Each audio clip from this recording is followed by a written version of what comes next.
Okay, ఈరోజు మన leader ప్రోగ్రాంలో మన గెస్ట్ జోగన్న గారి ప్రవీణ్ కుమార్, మరి మల్కాపూర్ గ్రామానికి సంబంధించిన క్యాండిడేట్గా మనం ఈరోజు తన ప్రస్తావన అంటే ఒక సాఫ్ట్వేర్లో పనిచేసుకుంటూ మరి ప్రజాక్షేత్రంలో అడుగుపెట్టాలనుకుంటున్నటువంటి తన నిర్ణయం మేరకే మనం తనతో ఈరోజు ఇంటర్వ్యూ చేస్తూ ఉన్నాం. అన్న నమస్తే. Good morning sir.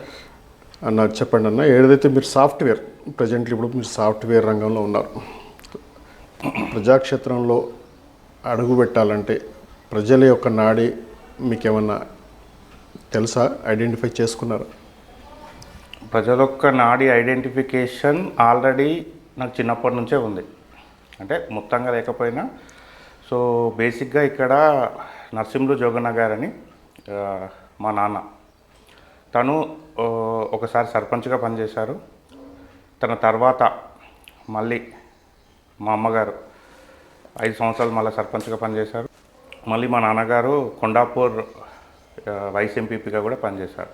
సో చిన్నప్పటి నుంచి నేను డైరెక్ట్గా ఇన్వాల్వ్ కాకపోయినా కానీ చిన్నప్పటి నుంచి ఆ నేపథ్యంలోనే పెరిగాను. అంటే మొత్తానికైతే మీ ఫ్యామిలీ నుంచి ఇప్పటివరకు పాలిటిక్స్లో కొనసాగి కొద్ది కాలం క్రితం వరకు కొద్ది కాలం అంటే ఇప్పుడు మా నాన్నగారు చనిపోయి 18 ఇయర్స్ కంప్లీట్ అయినాయి. ఓకే. సో నేను 17 ఇయర్స్లో ఉన్నప్పుడు మా నాన్నగారు చనిపోయారు.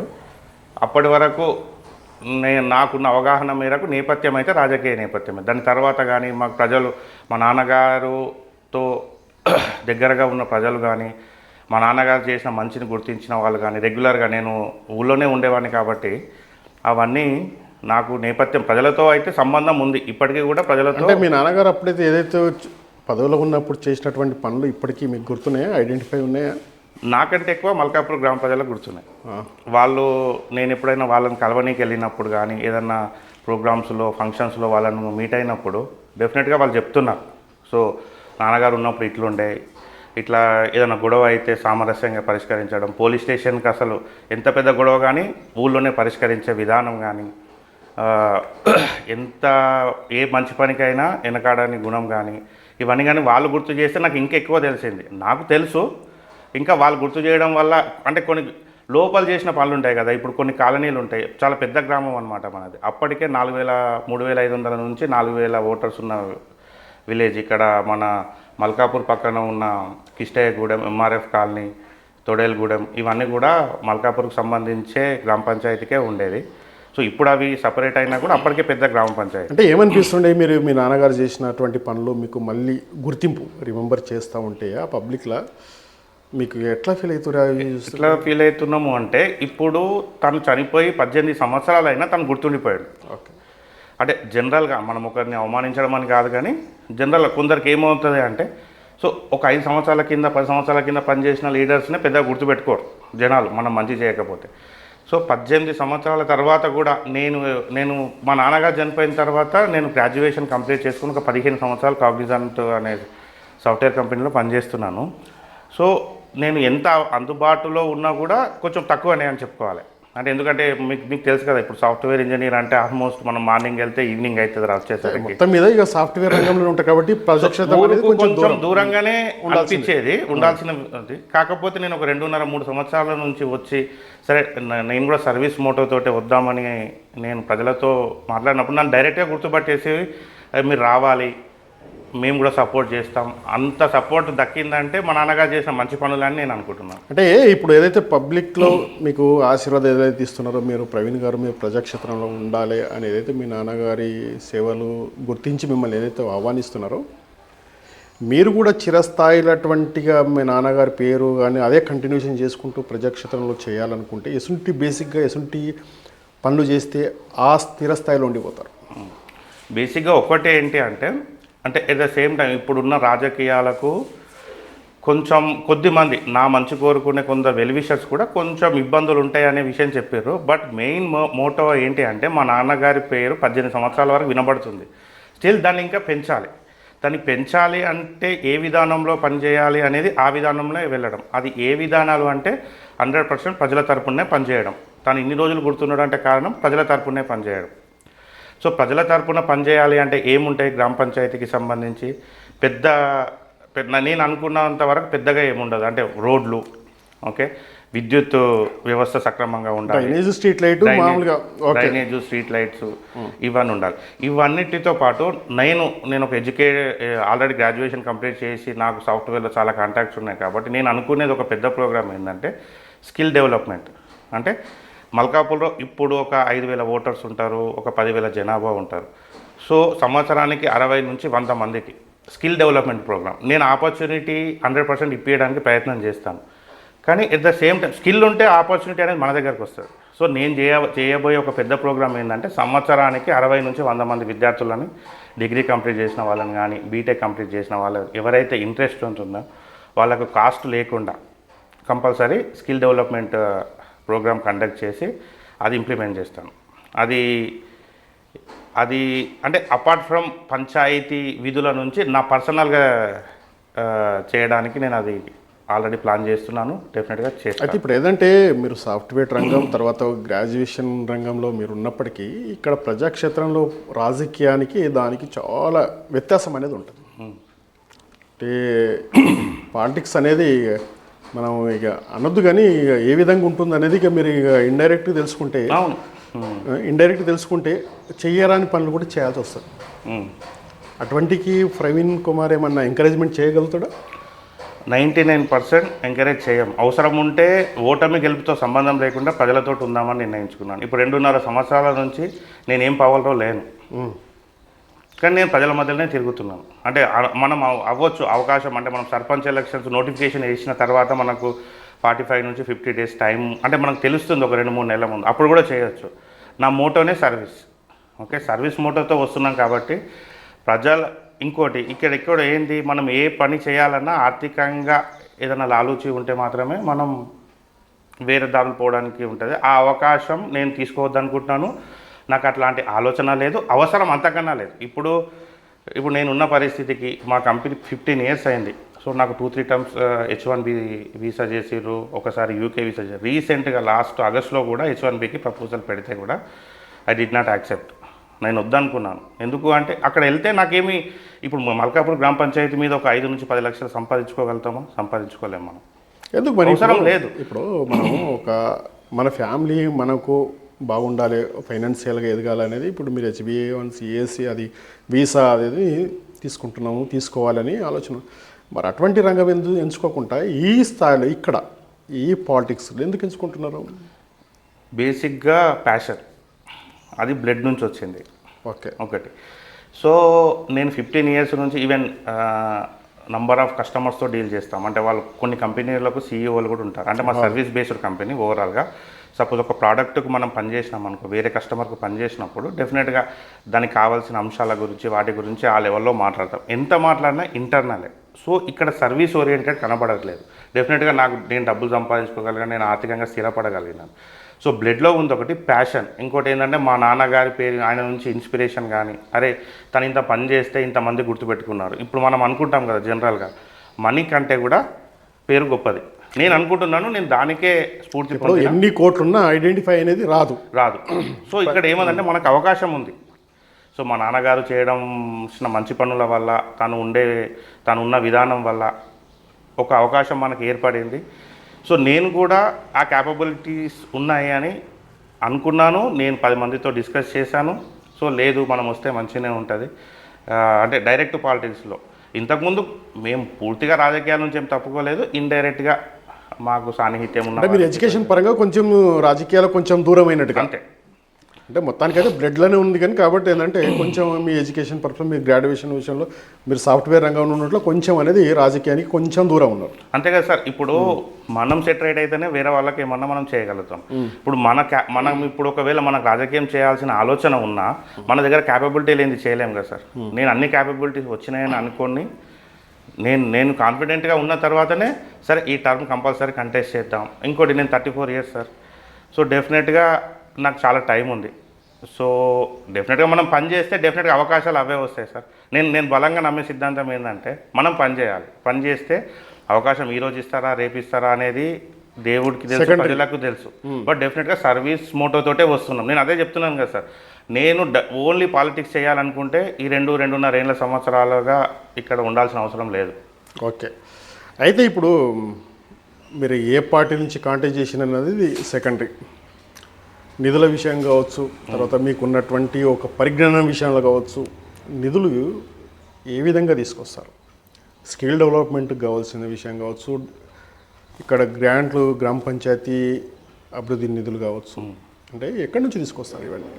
ఇప్పుడు స్కిల్ డెవలప్మెంట్ ప్రోగ్రామ్ అయితే డెఫినెట్గా సో నాకు సంబంధించిన నాకు బాగా దగ్గరగా ఉన్న మిత్రులకు ఉన్నాయి.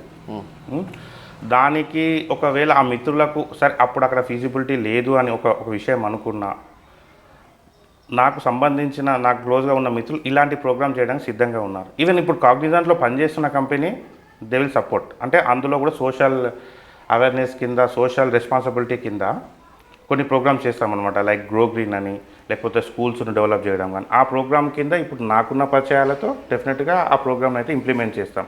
ఇంకోటి స్కిల్ డెవలప్మెంట్ ప్రోగ్రామ్ అనేది లెస్ ఇన్వెస్ట్మెంట్, అంటే దాని ఆపర్చునిటీకి కావాల్సిన స్కిల్ను రెడీ చేస్తాం. ఒక ఏముంటుంది సార్, ఇప్పుడు సంవత్సరానికి ఒక 30 to 45 days క్లాసెస్ చేస్తాం. ఒక లెక్చరర్ని హైర్ చేసుకుంటాం. ఇన్ఫ్రాస్ట్రక్చర్ అంటే మన దగ్గరే ఉంటుంది. ఏం కావాల్సిన ఇప్పుడు అంత ఇన్ఫ్రాస్ట్రక్చర్ ఏముంది సార్, అందరి దగ్గర మొబైల్సే ఉన్నాయి, అందరి దగ్గర ల్యాప్టాప్స్. అట్లాంటి ప్రోగ్రామ్ అయితే డెఫినెట్గా చేస్తాం.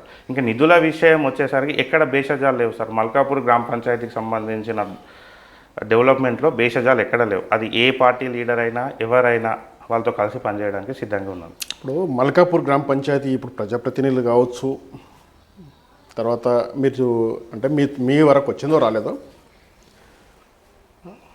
కరప్టెడ్గా, అంటే నిన్న మొన్నటి దాకా డేట్లు వేసి పర్మిషన్లు ఇవ్వడము, అంటే బేసిక్గా మనం ఏదైతే ఎలక్షన్లో డబ్బు ఖర్చు పెట్టిన డబ్బు మళ్ళీ రికవర్ చేయడానికి నానా ప్రయత్నాలు చేస్తూ ఉంటారు లీడరిజం అనేవారు.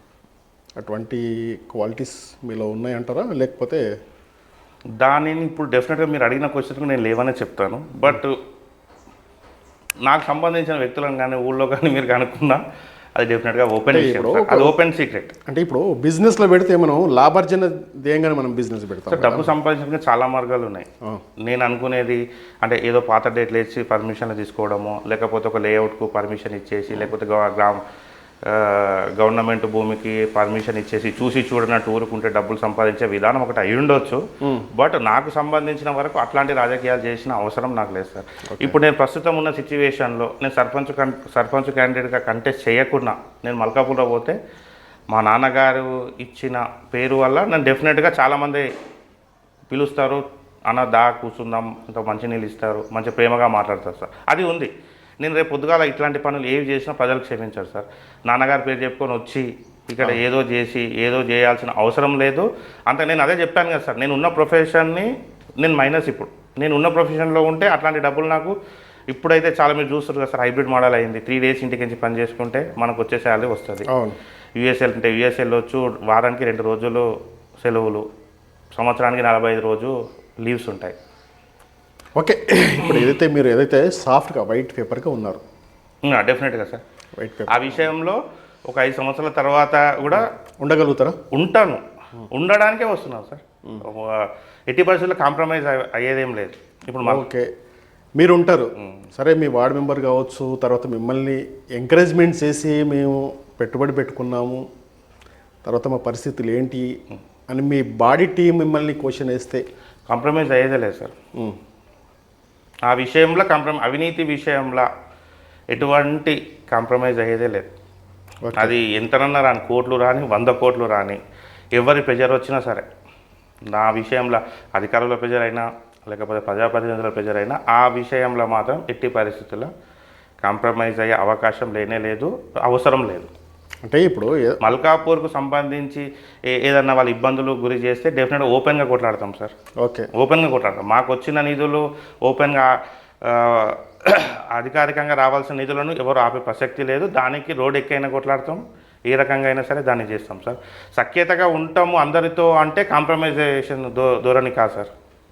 అందరితో మంచిగా ఉంటూ మనం నిధులు తెచ్చుకోవాలనేదే కోరిక. కానీ అరే ఎట్లయినా మనం మల్కాపూర్కు నిధులు రావాలి కదా అని చెప్పి ఇప్పుడు సార్ ఏమవుతుంది అంటే, మనం ఒక 1/2 ఎకర్ భూమి గవర్నమెంట్ భూమిని కాంప్రమైజ్ అయితే మల్కాపూర్లో ఇప్పుడు ఉన్న రేట్లకు 3 నుంచి 4 కోట్ల ఎకరాలు, 4 కోట్లు సార్. సో దాన్ని కాంప్రమైజ్ అయ్యి మల్కాపూర్కు 1 కోటి రూపాయల నిధులు తీసుకొచ్చిన 2 కోట్లు మనకు మల్కాపూర్కు నేను అన్యాయం చేసినట్టే కదా సార్. సో మీరు అనొచ్చు సార్ ఈ ప్రజాక్షేత్రంలో ఇప్పుడున్న రాజకీయాలకు మీరు ఎట్లా సర్వైవ్ అవుతారని. దానికి మేము ఏదన్నా చేసుకుంటాం సార్. మాకు అదే అంటున్నా కదా, ఇప్పుడు మీ బాడీ పెట్టుబడి పెట్టుకొని పాలిటిక్స్కి వస్తారు. మీరు కరప్టెడ్ చేయకూడదు, మనం నీతి నిజాయితీతోటి మనం పాలన అందించాలి, మనకు అది ఒక కేబిలిటీ పెంచుకోవాలి అనేది మీరు అన్నారు. అందుకే వాళ్ళు ఎంకరేజ్మెంట్ చేస్తే కూడా మీరు చేయనీయకపోతే మీ బాడీ మీకు సపోర్ట్ చేస్తుందని అంటున్నా. బాడీ సపోర్ట్ చేసినా చేయకున్నా దాన్ని వేరే రకంగా ఆల్టర్నేట్ సొల్యూషన్ చూస్తాము తప్ప అవినీతికి ఛాన్స్ ఇచ్చే అవకాశమే లేదు సార్. ఏంది మరి ఇప్పుడు మీ స్టాండింగ్ బీఆర్ఎస్ పార్టీ లేకపోతే కాంగ్రెస్ పార్టీ ఏ స్టాండ్ మీద నిలబడ్డారు ఇప్పుడు మీరంటే? అయితే ప్రస్తుతానికి సార్ అయితే ఇంకా ఏ స్టాండ్ తీసుకోలేదు. ఓకే, వాస్తవాన్ని చెప్పాలి. ఎందుకు అంటే ఇప్పుడు నేను పాలిటిక్స్ రావడంకి డిసైడ్ అయినప్పుడు ఫస్ట్ నా కుటుంబంతో డిస్కస్ చేస్తున్నాను. మా సిస్టర్స్, మా బావలు, మా మదరు అందరం కలిసి ఫస్ట్ డిస్కస్ చేసిన తర్వాత వాళ్ళు ఒక 3 నుంచి 4 నెలలు సరే ఎందుకు ఇంత మంచి ప్రొఫెషన్ వదిలిపెట్టుకొని, అంటే మా ఫాదరు 54 ఇయర్స్కే చనిపోయారు సార్, అంటే చాలా చిన్న ఏజ్. సో వాళ్ళు కూడా ఏంటంటే సరే ఇట్లా చనిపోయాడు, ఇవి కొంచెం టెన్షన్స్ ఉంటాయి కదా సార్. మీరు ఇప్పుడు ఎంత రాజకీయం అంటే 100% 150 మందే మనోళ్ళు ఉంటారు, 50 మంది వేరే వర్గంకే ఉంటారు. సో ఇదంతా ఎందుకు అదంటే లేదు, నేను మా సిస్టర్స్కి, మా వైఫ్కి, మా అమ్మకి లేదు మనం సర్వీస్ మోటోలో ఉండాలి, ఇన్ని రోజులు మనకు మంచి పేరు ఉంది, మనం దాన్ని ముందుకు తీసుకెళ్ళాలనే ఉద్దేశంతో ఎక్స్ప్లెయిన్. దాని తర్వాత ఊళ్ళో మా కమ్యూనిటీ వాళ్ళని కానీ మా దగ్గర చాలా నాకు మనసుకు దగ్గరగా ఉన్న వాళ్ళను ఒక 2 నెలలు 3 నెలలు అందరినీ కలిసిన తర్వాత కలిసేటప్పుడే ఇది ఒక క్వశ్చన్ సార్. అదే సరే మనం వెళ్దాం అనుకుంటున్నాం, ఏ పార్టీ ద్వారా వెళ్ళాలి. సో బేసిక్గా ఊళ్ళో పెద్ద మనుషుల నుంచి అంటే రాజకీయాలంటే అవగాహన ఉన్న వాళ్ళ గురించి వచ్చిన సర్వే ఏంటంటే బేసిక్గా మనకు పార్టీ వద్దు, ఓకే మనం ఫ్రెష్గా వస్తున్నాం ఏ పార్టీతోటి మనం గెలిచినాక మన బలం తెలుస్తుంది. అంటే నేను బేసిక్గా అనుకునేది ఏంటంటే సార్, ఏ రాజకీయ పార్టీలో జాయిన్ అయినా మన బలంతో జాయిన్ కావాలి సార్. మనం పార్టీలో జాయిన్ అయిన తర్వాత బలం పెంచుకుంటామంటే అంటే నా ఉద్దేశంలో అది కరెక్ట్ కాదు. ఎందుకు అంటే సరే ఇప్పుడు మనం ఒక 1500 మంది బలం ప్రవీణ్కు ఓటర్స్ ఉన్నారు, ఒక 2000 మంది ఓటర్స్ ఉన్నారు అంటే నేను ఒక పార్టీలో జాయిన్ అయితే వాళ్ళు జాయిన్ చేసుకోవడానికి ప్రయత్నం చేస్తారు సార్. అంటే పార్టీ మీ దగ్గర రావాలి, మీరు గెలుపొచ్చింది డెఫినెట్గా అప్పుడే మనకు ఉంటుంది కదా సార్. నేను వెళ్ళి జాయిన్ అవుతాను సార్, నేను 100 మంది అనుచరులతోటి కానీ 200 మందితో జాయిన్ అవుతాను కానీ అన్న మనోడు ఎవరు మందోరు ఎవరు అనేది ఏమో సార్. గ్యాదరింగ్ అనేది ఇప్పుడు ఒక సభ పెడితే 30-40 వేల మంది గ్యాదర్ చేస్తాం సార్. ఆ ఓటింగ్ వచ్చేసరికి 5,000 రాదు. ఏం సార్ మీకైతే ఇవన్నీ అవగాహన ఉంది. సో నేను అనుకునేది కూడా ఏంటి అంటే నేను ఒకసారి కంటెస్టింగ్ చేసిన తర్వాత సరే ప్రవీణ్ బలం బట్టి పార్టీలే డిసైడ్ అవుతాయి సార్. ప్రవీణ్ మన దగ్గరికి చేసి అంతే కదా సార్. నేను పార్టీకి లాలొచ్చి ఉండొద్దు అనుకుంటున్నాను సార్. నాకు పార్టీ పని చేయాలి, మా ఊరికి పని చేయాలి. అంటే ఇప్పుడున్న రాజకీయ పరిస్థితులలో అంటే పాలిటిక్స్ చేస్తున్నామంటే చాలా అంటే ఫ్యామిలీస్ కావచ్చు, రిలేటివ్స్ కావచ్చు, అసలు వెనుకడిగి ఏమంటారు, వద్దంటారు. అసలు పాలిటిక్స్ ఎందుకు, మనకు లేనిపోని రచ్చ ఎందుకు అని అంటారు. అటువంటిది మీకు రాజకీయ రంగంలోకి ప్రవేశించడానికి మీ ఫ్యామిలీ కుటుంబ సభ్యులు సపోర్ట్ చేస్తున్నారంటే ఇది మీ నాన్నకు వచ్చిన పేరే కంటిన్యూషన్ కొనసాగించాలనేది వాళ్ళు ఒకటే సార్, గెలిచినా ఓడినా ప్రజలతో ఉండాలి, ఒకటి చెడ్డ పనులకు వెళ్ళొద్దు. ఇప్పుడు ఎంతో కొంత ఖర్చు పెట్టాల్సి ఉంటుంది సార్, నంబర్స్ వద్దు, ఎంతో కొంత ఖర్చు పెట్టాల్సి ఉంటుంది. సో జనరల్గా చాలామందికి థాట్ ఉంటుంది, గెలిస్తే ఎంత నంబర్ ఖర్చు పెట్టినా వీ కెన్ రికవర్. అవును, ఓడితే కొంచెం ప్రాబ్లం, అవును, అంటే రికవరీ చేయడం వేరే రకంగా రికవరీ చేస్తారు, అది వేరే విషయం. కానీ ఇక్కడ మేము గెలిచినా ఓడినా మా ఆస్తులు అమ్ముకొనే చేయాలి సార్, అది క్లియర్. మా ఫ్యామిలీ నుంచి ఆస్తులు అమ్ముకొనే రాజకీయం చేద్దాం అనుకుంటున్నాం, కానీ ఆస్తులు కూడబెట్టుకోవడానికి రాజకీయం చేయాల్సిన అవసరం లేదు. వస్తే సార్ నాకు ఇదే మంచి ఆప్షన్ సార్.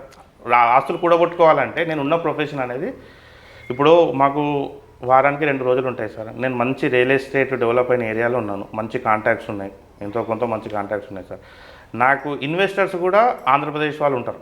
ఓకే, ఇప్పటికీ ఒక 10-12 మందికి మా కంపెనీ వాళ్ళకు ల్యాండ్స్ ఇక్కడ ఇప్పించినాను. వాళ్ళు మంచిగా సెటిల్ అయ్యారు, వాళ్ళు అంటే మంచిగా గుర్తు చేస్తారు. సో వాళ్ళు ఇంకో 4 తీసుకొస్తారు సార్. ఇప్పుడు కరెంటు నడుస్తుంది కూడా, దాంట్లో నాకేమీ లేదు సార్. నేను ఇప్పుడున్న ప్రొఫెషన్స్ ఇంకా కాంటాక్ట్స్ పెంచుకొని సాటర్డే సండే పని చేసుకొని మంత్లో 1 or 2 days లీవ్స్ పెట్టుకొని అందులోనూ వర్క్ ఫ్రమ్ హోమ్ సార్. 1 గంట మనం డిస్కషన్ చేయడానికి కూడా పెద్ద ఇబ్బంది లేదు ఈ 5 సంవత్సరాల నుంచి అయితే. సో అదొక అవకాశం ఉంది సార్, మంత్లీ మంచిగానే సంపాదించుకోవచ్చు. ఓకే. సో రాజకీయానికి వస్తే డెఫినెట్గా ప్రజలకు టైం ఇవ్వడం వల్ల ఈ సంపాదించుకునే టైం కూడా తగ్గిపోతుంది. ఓకే, ఇప్పుడు ఒక నాయకుడు అంటే ఏ నాయకుడైనా ప్రజాక్షేత్రంలో అడుగు పెట్టాలంటే ఒక బ్యాక్ సపోర్ట్ అనేది ఇంపార్టెంట్. అంటే పార్టీ బ్యాక్ సపోర్ట్ అన్నా లేకపోతే ఫ్యామిలీలో ఉన్న బ్యాక్ సపోర్ట్ అన్నా కావాలి. అటువంటి సపోర్ట్ ప్రవీణ్ కుమార్కి ఉందా? బేసిక్గా ఫ్యామిలీ సపోర్ట్తో పాటు ప్రజల సపోర్ట్ ఉంది సార్. యాక్చువల్గా ఇప్పుడు మేము 5 మంది, 4 అక్కలే, నేను చిన్నోని. సో అందరికి మ్యారేజ్ అయిపోయింది, వాళ్ళంతా సెటిల్ అయ్యారు, లోకల్నే ఉన్నారు. మా కుటుంబ సభ్యులు, మా అమ్మ కానీ, మా భార్య కానీ, మా బావలు, అక్కలు, మా బాబాయిలు, మా మామలు, వాళ్ళందరూ కొంచెం ఎంతో కొంత మంచిగా ఆర్థికంగా సెటిల్ అయిన వాళ్ళే. ఆ సపోర్ట్ 100% ఉంది సార్. అది మోరల్గా పనిచేస్తుంది సార్. విలేజ్కి వచ్చేసరికి నేను ఇక్కడ ఒక్కడనే, అంటే ఇక్కడ మాకు ఉన్నారు మా బాబాయిలు, వాళ్ళు ఉన్నారు, వాళ్ళు 100% మాకు సపోర్ట్ చేస్తారు. అంటే నేను మా ఫ్యామిలీకి సంబంధించి నేను ఒక్కడనే, మా ఫాదర్కి. మా బాబాయిలు వాళ్ళంతా ఉన్నారు, వాళ్ళు డెఫినెట్గా మోరల్గా సపోర్ట్ చేస్తారు. మా కమ్యూనిటీ బలంగా సపోర్ట్ చేస్తారు సార్. ఐ థింక్ అంటే మనం ఓపెన్ చేయలేము కానీ 100% వస్తుంది సార్ మా కమ్యూనిటీ. అంటే మీరు పాలిటిక్స్కు ఫుల్ పేజీగా పనిచేయలేరు, ఓన్లీ టెంపరీగా ఏదో అడపదడప పనిచేశారు. గ్రౌండ్ లెవెల్లో మరి మీరు వాడ కానీ కడప ప్రవీణ్ కుమార్ ఐడెంటిఫై ఉన్నాడా? అయితే ఒకటి అడపదడప ఏం పని చేయలేదు సార్. ఎక్కడ అవకాశం ఉంటే అక్కడ పనిచేసినాం. ఇప్పుడు కొన్ని అధికారిక కార్యక్రమాల్లో మేము పనిచేయలేము, అంతే కదా సార్. ఇప్పుడు ఊరుకు ప్రజలు ఒక నిర్ణయించారు, వాళ్ళు ముందుకు వెళ్తుంటారు. మనం వెళ్ళి నేను అక్కడ పనిచేస్తా అంటే ఎవరు ఒప్పుకోరు సార్. అడపదడప ఏం పని చేయలేదు సార్. అవకాశం వచ్చిన ప్రతిసారి పనిచేసినాం. ఇప్పుడు చిన్నగా మొన్న నాకు ఒక అవకాశం వచ్చింది. ఏం అవకాశం అంటే మేడే రోజు ఒక చిన్న ఆలోచన, అది మన ప్రధానమంత్రి గారి ఆలోచన. మన పారిశుద్ధ కార్మికులు ఉంటారు కదా సార్, వాళ్ళని ఎందుకో నాకు వాళ్ళని గుర్తించాలనిపించింది. ఓకే, మా ఇంటికి పిలుచుకున్నాను అందరినీ, ఒక 15 మందిని. వాళ్ళకి భోజనాలు ఏర్పాటు చేసినాను, వాళ్ళతో ఆత్మీయ సమ్మేళనం ఏర్పాటు చేసుకున్నాను. మంచిగా కలిసి ఏ అవకాశం వచ్చినా, ఇప్పుడు పండగలకు నాతో అయినంత ప్రజలతో మమేక్ అవ్వడం, ఉత్సవాలలో ఉండడం. ఇప్పుడు హాస్పిటల్స్ అని వస్తారు సార్, కొందరికి ఇబ్బందులు ఉంటాయి ఆర్థికంగా, వాళ్ళకు నేను 100% వాళ్ళ బాధ 100% తీర్చకపోవచ్చు సార్. మోరల్ సపోర్ట్ వెనక ఉండడం లేదు. మనతోటి ఇంత అయితే ఇంతే, ఏదో అతికి ఏదో కంపల్సరీ ఏదో మనం ఏదో చేస్తున్నామని చెప్పుకోవడానికి అంత ఇంత అవ్వడం అనే అట్లా కూడా లేదు. చనిపోతుంటారు సార్ కొందరు పేదలు, వాళ్ళకు కొంచెం సాగు సందాలకు కావాల్సినవి. అంటే ఇవన్నీ బేసిక్గా మీరు సర్వీస్ చేస్తున్నదంతా ఎజెండా సర్పంచ్ కన్నా agenda at the same time service motto sir. రెండింటినీ దూరం చేయలేము. ఓకే, ఇప్పుడు మీరు అనొచ్చు సార్, అంటే సరే మీరు ఈ 2.5 సంవత్సరాల నుంచే చేస్తున్నారు కాబట్టి మీరు సర్పంచ్ ఎలక్షన్స్ నుంచి ఒకటి ఇక్కడ 2.5 సంవత్సరాల నుంచి చేయాల్సిన అవసరం లేదు. 6 నెలల నుంచి చేసుకోవచ్చు, 3 నెలల నుంచి చేసుకోవచ్చు, లేదు అంటే అదే ఎలక్షన్స్లో చేసుకోవచ్చు. గెలుస్తామా ఓడతామా పక్కన పెడతామంటే మనం 2.5 సంవత్సరాల సంది చేస్తున్న అవకాశం ఇద్దామనుకుంటేనే ప్రజలు ఇస్తారు సార్. మనం 5 సంవత్సరాల నుంచి చేస్తున్న అవకాశం ఇద్దామనుకుంటేనే ప్రజలు ఇస్తారు. 6 నెలల నుంచి చేసిన ప్రజలు ఇద్దామనుకుంటేనే అవసరం. మీరు ఇప్పుడు మనం చాలా పార్టీల్లో చూస్తాం సార్, ఈ రోజు నుంచి రేపు పార్టీ జంప్ అయిన లీడర్స్ కూడా మంచి మెజారిటీతో అవుతారు. సో బేసిక్గా సర్వీస్ మోటో సార్. సరే ఇప్పుడు ఎందుకు వచ్చాము అంటే నాకు ఇప్పుడు కుదిరింది సార్. అంటే మా ఫాదర్ చనిపోయినప్పుడు నేను 17 years నేను సిబిఐటీలో గ్రాడ్యుయేషన్ కంప్లీట్ చేసినాను. దాని తర్వాత ఇమీడియట్గా కార్పొరేట్ ఎంఎన్సీలో జాబ్ వచ్చింది. ఇక మీకు తెలియదేం కాదు సార్, ఇప్పుడు కార్పొరేట్ జాబ్ అంటే డెఫినెట్గా ఫ్యామిలీకే టైం ఇవ్వం. సో నేను కూడా స్థిరపడాలి కదా సార్. ఇప్పుడు మల్కాపూర్లో పరిస్థితి ఎట్లయిందంటే రియల్ ఎస్టేట్ ఎదగడం వల్ల చాలామంది ధనవంతులు అయ్యారు సార్. ఇప్పుడు ఇంక్లూడింగ్ నేను కూడా ఒక 5 years నుంచి ఒక 10 years 10 years ఇప్పుడు నేను ఒకటి చెప్తామంటే, ఇప్పుడు మా ఫాదర్ చనిపోయిన టైంలో ఇక్కడ ఎకరాకి 2 లక్షలు 1.5 ఎకరా ఉండే, ఇప్పుడు 7 కోట్లు 8 కోట్లు సార్.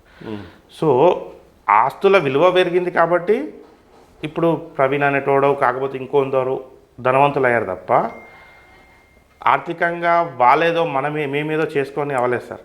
ఇప్పుడు నేను చేయాలంటే నేను ఆర్థికంగా ఉండాలి సార్. ఇప్పుడు నేను కరెక్ట్గా లేదు. ఇప్పుడు నేను 17 years మీ నాన్న చనిపోయిన సరే సంవత్సరానికి ఒకసారి నీకు అయినంతలా చేసేది ఉందంటే ఆ శక్తి లేదు. అప్పటికి శక్తి కావాలి కదా సార్. సో నేను పరిపక్వత, శక్తితో పాటు పరిపక్వత కూడా కావాలి కదా సార్. నేను ఏదో చేసేస్తా అంటే కాదు కదా సార్. నేను ఆలోచన విధానం కూడా నేను 10 మందితో మాట్లాడడానికి ఇవన్నీ ఎప్పుడు వస్తాయి సార్. మనం ఏం తీసుకెళ్తారు? ఇప్పుడు ప్రధాన పార్టీలు తీసుకుంటే వాళ్ళ సంక్షేమ పథకాలు, మేము ఇవి ఇస్తాం, ఇందిరా మిల్లు, లేకపోతే రైతు బీమా, రకరకాలుగా ఏ పార్టీ బేసిక్ ఆ పథకాలు తీసుకెళ్తారు. మీరు ఇంకా ఏ స్టాండ్ మీద లేరు ప్రజెంట్లీ ఏ పార్టీ? అంటే పార్టీ స్టాండ్ అనేది డెఫినెట్గా ఎలక్షన్స్ కాగానే రిజల్ట్స్ రాగానే ఇమీడియట్ నెక్స్ట్ 10 డేస్లో ఉంటుంది సార్. మనల్ని ఎవరైతే బలంగా సపోర్ట్ చేస్తున్నారో ప్రజల నిర్ణయం ఎటుంటే బాగుంటుంది అనేది అందరినీ సర్వే తీసుకొని అంటే పార్టీ అంటే మీరు ఎన్నుకున్న తర్వాత మీరు ఎలక్ట్ అయిన తర్వాత మీరు పార్టీ కండువా కప్పుకుంటారు. డెఫినెట్గా పార్టీ రాజకీయం అంటే పార్టీ లేకుండా చేయలేము సార్. ఇక్కడ ఒక అవకాశం మంచిగా ఉండింది సార్ మనకి. ఎప్పుడైనా కానీ అంటే నేను చిన్నప్పటి నుంచి చూసింది కానీ నేను పెద్ద మనుషులతో మాట్లాడినది కానీ ఎప్పుడు కూడా సర్పంచ్ ఎలక్షన్స్ అంటే ఎక్కువ విలేజెస్లో అంటే కొన్ని విలేజెస్లో పార్టీ బేస్డ్ అవుతుండొచ్చు కానీ ఎస్పెషల్లీ మల్కాపూర్ విలేజ్లో ఎప్పుడు పార్టీ బేస్ కాలే, ఫేస్ వాల్యూతోటే అవుతాయి సార్. ఎవరు మంచిగా పని చేయగలుగుతారు, మల్కాపూర్కి ఎవరు ఉంటే సపోర్ట్ చేయగలుగుతారు అనే దానిలోనే అయ్యాయి. కాబట్టి మేము కూడా ఆ స్టాండ్ తీసుకున్నాం సార్. బేసిక్గా చెప్పాలని అంటే చెప్పాను కదా సార్, ఇప్పుడు నా బలం ఏంతో తెలియంది నేను పార్టీలోకి వెళ్తే అవకాశాలు వాళ్ళు ఇస్తారా ఇవ్వరా అనేది ఒక క్వశ్చన్ కూడా ఉండేది సార్. అంతే కదా సార్. అవునవును, మనమైతే ప్రజాక్షేత్రంలో అడుగు పెడుతుంది. నాకు అక్కడ అవకాశాలు ఇస్తే నేను ప్రజలకు పూర్తి స్థాయిలో సపోర్ట్ చేయగలుగుతా. ఇప్పుడు నేను ఒక పార్టీలో జాయిన్ అవుతాను సార్, ఆ పార్టీ నుంచి నాకు సపోర్ట్ దొరకలేదు, నేనేం చేయాలి సార్? చేయడానికి ఉంటాయి కదా సార్ రాజకీయాలు. ఒక పార్టీ సపోర్ట్ తీసుకున్న ఆ పార్టీ నుంచి కూడా డ్యామేజ్ అయ్యే అవకాశాలు కూడా కనిపిస్తాయి. చెప్పలేము, ఉండే అవకాశం ఉంటాయి సార్. ఒక పార్టీ జెండా కింద పనిచేస్తే కూడా ఆ పార్టీ ప్రభావం కూడా మనకు కూడా ఎఫెక్టివ్ చూపించే అవకాశాలు కూడా ఉంటాయి. ఉంటుండొచ్చు. అది కూడా బేసికల్గా అంటే మీ వైట్ పేపర్ అనేది అక్కడ బ్లాక్ కావచ్చు పార్టీ జెండా తీసుకుంటే. ఎందుకంటే నిన్న మొన్న జరిగినటువంటి ఎలక్షన్ ఎగ్జాంపుల్గా తీసుకుంటే అంటే ఇది ఒకటి మీరు అన్నది 100% కరెక్టే సార్. అంటే నేను డ్యామేజ్ అవుతానా లేదా అనేది కూడా ఒక విషయం కూడా కావచ్చు, అదొక పార్ట్ మేము తీసుకునే డిసిషన్లో. కాకపోతే బేసిక్గా అంటే నేను సర్పంచ్గా కావాలనుకుని కోరుకునే వాళ్ళలో మెజారిటీ 90% వాళ్ళు. అంటే మీరు ఎప్పుడైనా ఇది ఏదైతే ప్రధాన సార్ ఇప్పుడు ఇంకొక విషయం ఏంటంటే నేను పార్టీలో ఉన్నా లేకున్నా నా అంతలో నాకు అన్ని పార్టీల్లో కాంటాక్ట్స్ ఉన్నాయి, అయ్యే పనులు చేయడానికి ప్రయత్నిస్తూనే ఉన్నాను సార్. 100% మనం చేయాలనుకుంది అవుతుందా లేదా అనేది పక్కన పెడితే ప్రయత్నాలు అయితే చేసినాం, కొన్ని చేయగలిగినాం సార్. అంటే ఇప్పుడు ప్రవీణ్ గారు మా పార్టీలకు రావాలి, మా పార్టీ కాండో కప్పుకోవాలని ఎప్పుడన్నా సంప్రదింపులు జరిగినాయి అంటారు? 100% అయినాయి సార్. అయినాయి, కానీ ఇక ఎవరి వల్ల అయినాయి అనేది సెకండరీ విషయం. కానీ ఏది కూడా మీరు మొగ్గు చూపెట్టలేదు ఏ పార్టీ కూడా? మొగ్గు చూపెట్టలేదు సార్, మొగ్గు చూపెట్టలేదు. ఒక ½ గంట 1 అవర్ డిస్కషన్ చేసినాం ఆ విషయం గురించి, లేదులే వదలండి. ఇప్పుడు మీరు ఇంకొక విషయం అంటే నేను ఆన్సర్ స్కిప్ అయిపోయింది. మల్కాపూర్ ప్రజలను ప్రతి ఇంటికి గడప గడపకి వెళ్ళి కలిసాను సార్ నేను. ఎలక్షన్స్ ఇప్పుడు అవుతాయా ఎప్పుడు అవుతాయా లేదు, మీరు ఇప్పుడు మీరు తర్వాత మీరు మల్కాపూర్ ప్రజలు మీకు తెలిసిన వాళ్ళని కానీ ఎవరిని అడిగినా సరే ప్రవీణ్ వచ్చిపోయాడా అంటే 100% చెప్తారు వచ్చిపోయాడా. ఎట్లా మీరు నేను కాంటెస్ట్ చేస్తున్నా, నేను పోటీని నిలబడుతున్నా అని చెప్పేసి మీరు గడపకు తిరిగారా, లేకపోతే నేను సర్వీస్ ఓరియంటెడ్గా నేను మళ్ళీ అన్ని డిస్కషన్ మనం ఏది చేస్తే బాగుంటుంది వాళ్ళ అవగాహన బట్టి. ఇప్పుడు కొందరికి రాజకీయంగా అవగాహన ఉండదు, ఓన్లీ సపోర్టే కోరుకుంటాం సార్ వాళ్ళతోటి. అట్లాంటి వాళ్ళని అదాడు అవకాశం ఆ వ్యక్తిని బట్టి సార్. సో ఒక మంచి రాజకీయంగా అవగాహన ఉన్న వాళ్ళను అక్కడ ఇంటికి వెళ్ళి మాట్లాడాను. ఇక్కడ ఇప్పుడు మనం కూర్చున్న ఆఫీస్లో రెగ్యులర్గా వస్తుంటారు, ఎట్లా చేస్తే బాగుంటుంది అన్నీ. అంటే అక్కడ మనం గెలవాలంటే ఏం చేయాలనే దగ్గర నుంచి గెలిచినాక ఏం చేయాలి, ఎట్లా చేస్తే బాగుంటుంది అనే ప్రతి విషయాన్ని 1 అవర్ ½ గంట టైం డిస్కస్ చేసి గత సంవత్సరం నుంచి 100 అంటే వీళ్ళు వాళ్ళు అని తేడా లేకుండా అందరితో నేను కలుపుకునే వాళ్ళ దగ్గర ఉంది. సంగారెడ్డిలో కలిసిపోయింది, దాదాపు కలిసినట్టే. మల్కాపూర్ సంగారెడ్డిలో కలిసినట్టే. దీన్ని అభివృద్ధి దిశగా తీసుకుంటే మరి ఒక మోడలింగ్లో ఏ విధంగా తీసుకుపోతారంటారు? బేసిక్గా అంటే నేను అంటే ప్రజలతోటి తిరుగుతున్న ఈ విధంలో వాళ్ళు ఎక్కువగా కోరుకునేది సంక్షేమం ఎంత మనం అమలు చేసినా ఓవరాల్గా డెవలప్మెంట్ కావాలి సార్. డెవలప్మెంట్ అనేది ఏంటి అంటే గ్రామాలకు సంబంధించి రోడ్స్ ఉండాలి, డ్రైనేజీ. ఇప్పుడు డ్రైనేజీ ఈ రెండింటితో పాటు చాలా పెద్ద విలేజ్ అయిపోయింది సార్. ఇప్పుడు మల్కాపూర్లో అంటే ఇప్పుడు మనకున్న ఆరోగ్య పరిస్థితుల దృష్ట్యా వాకింగ్ అనేది చాలా ఇంపార్టెంట్ అయింది. సో మల్కాపూర్ సంబంధించిన వరకు వాకింగ్ చేయడానికి గ్రౌండ్ ఫెసిలిటీ లేదు సార్. సో డెఫినెట్గా ఆ దృష్టిలో మేము ఆలోచన చేస్తాం ఎక్కడెక్కడ ఫీజిబిలిటీ ఉంది, దానికి ఏం పర్మిషన్. సపోజ్ ఇప్పుడు మన గవర్నమెంట్ ల్యాండ్ అవైలబిలిటీ ఉంటే దాని పర్మిషన్ ప్రాసెస్ ఎట్లీస్ట్ అది కాకుండా ఇంకోటి చిన్న చిన్న కాలనీస్ ఉంటాయి కదా సార్, ఆ కాలనీలలో పార్క్స్ ఉంటాయి. అంటే ఇప్పుడు ఒక 200 గజాలు 500 గజాలు 1000 గజాల నుండి ఆ 500-1000 గజాల నుంచి కంపల్సరీ గవర్నమెంట్కు కబ్జా పోతుంది. అవన్నీ కంపల్సరీ మనం మీరు రికవర్ చేసుకుంటారు. రికవరీ చేసి గ్రామ పంచాయతీ హ్యాండ్ ఓవర్ చేసి వాటిని ఇంకా ఇన్ ఫ్యూచర్లో కబ్జా చేయకుండా ఉండాలి. ఇప్పుడు ఏమవుతుందంటే సార్, ఇండ్లు ఎక్కువైపోయి పిల్లలకు ఆడుకోవడానికి స్థలాలు తక్కువైపోయినాయి. ఓకే ఓకే, ఏదైతే మనం ఇప్పుడు ఏదైతే చూసినటువంటి ఇంటర్వ్యూ ఏదైతే ఉందో ప్రధానంగా తీసుకుంటే ఏ స్టాండింగ్ ఏ పార్టీ బేసిక్ కింద లేకుండా తన స్వచ్ఛందంగా తన నాన్నగారి పేరుతో ప్రజల ముందుకు వెళ్ళిన తర్వాత, నేను ఎలక్ట్ అయిన తర్వాతనే ఒక జెండా, ప్రధాన జెండా ఏదైతే ఉందో ఆ జెండా కింద నేను పనిచేస్తాను అని చెప్పేసి తను మనతో చెప్తాను.